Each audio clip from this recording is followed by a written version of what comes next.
Okay guys, the last thing we're going to talk about is postpartum hemorrhage. So this can happen either in the pediatric ED or the adult ED, or it can happen pre-hospital when EMS does this delivery.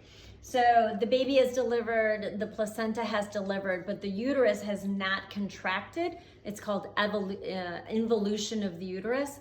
The uterus receives about 800 cc's of blood per minute, so it's important that those bleeders clamp off by that uterus clamping down on itself. So postpartum hemorrhage by definition is more than 500 cc's of blood after a normal vaginal delivery. It's a crap ton of blood. Everybody gets very nervous. The blood most of the time comes out in clots, so that makes it easy to measure. Just scoop those clots up in a graduated cylinder. 800 cc's of clots is 800 cc's of EBL. Other things you can do are weigh the towels, weigh the chuck pads, and that will give you your objective EBL.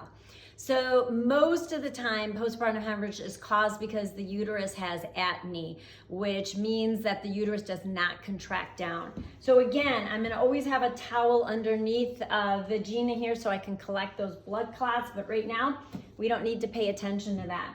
So the fundus is usually going to be up near the top by the umbilicus here, and we want it to get nice and firm. So what I'm going to do is I'm going to take my palm and I'm going to be rotating in circles like this.